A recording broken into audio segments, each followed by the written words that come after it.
کہ امانت کا صرف یہ مطلب نہیں ہوتا کہ کسی نے آپ کے پاس کوئی چیز رکھوائی ہے اور آپ اس کو واپس کریں، یہ بھی امانت ہے، اس کو اسی طریقے سے حفاظت کے ساتھ واپس کرنا ہے، لیکن امانت کے مفہوم میں کچھ توسع ہے اور مختلف چیزیں امانت کے زمرے میں آتی ہیں۔ اگر کسی کے پاس کوئی منصب ہے تو اس منصب کی ذمہ داریوں کو ادا کرنا یہ بھی امانت کا تقاضا ہے، منصب انسان کے پاس امانت ہوتا ہے۔ اسی طرح اگر کسی نے کسی منصب پر کسی کو مقرر کرنا ہے، کسی کے پاس تقرر کا اختیار ہے تو وہ بھی اس کے پاس امانت ہے، اور اس امانت کو وہ اس طرح ادا کرے گا کہ حقدار کو اس منصب پر مقرر کرے۔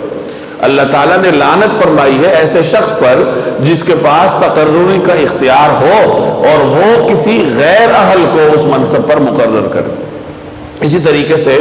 مجالس بھی امانت کے زمرے میں آتی ہیں۔ حدیث میں آتا ہے المجالس بالامانہ، کہ مجالس امانت کی طرح ہوتی ہیں، مجلسیں امانت کے حکم میں آتی ہیں۔ یعنی ایک آدمی کسی مجلس میں بیٹھا ہے، وہاں بات چیت ہو رہی ہے اور وہ اس بات چیت کو باہر جا کے نقل کر دے تو اس نے امانت کی خلاف ورزی کی ہے۔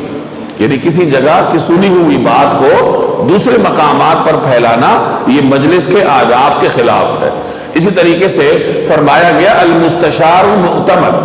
کہ جس سے مشورہ لیا جاتا ہے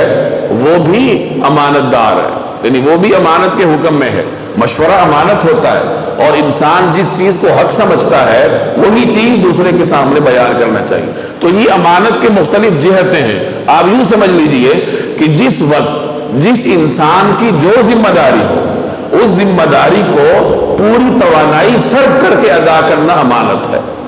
کہ آپ کو جس وقت جس جگہ پر جو بھی آپ کی ذمہ داری ہے، آپ دکاندار ہیں، کوئی چیز بیچ رہے ہیں، آپ ملازم ہیں، ڈیوٹی پر ہیں، آپ کسی کا تقرر کر رہے ہیں، آپ کسی مجلس میں بیٹھے ہیں، آپ سے کوئی مشورہ مانگ رہا ہے، آپ کے پاس کسی نے کوئی چیز رکھوائی ہے وہ واپس کرنی ہے، آپ کے پاس کسی کا گھر ہے، جو بھی صورت ہے یہ تمام صورتیں امانت میں آتی ہیں، اور ہر انسان ہر وقت اپنی ذمہ داری پوری توانائی لگا کے ادا کرے گا تو وہ امانت دار کہلائے گا۔ اور امانت کو ادا کرنے کی اہمیت کا اندازہ اس بات سے لگائیے کہ روایات میں آتا ہے کہ جناب رسول اللہ صلی اللہ علیہ وسلم تقریباً اپنے ہر خطبے میں یہ جملہ ارشاد فرماتے تھے، لا ایمان لمن لا امانت لہ، لا دین لمن لا عہد لہ، کہ اس شخص کے ایمان کا کوئی اعتبار نہیں ہے جو امانت دار نہیں ہے، اور اس شخص کے دین کا کوئی اعتبار نہیں ہے جو اپنے وعدے کی پاسداری نہیں کرتا۔ تو اس سے آپ اندازہ لگائیں کہ امانت کو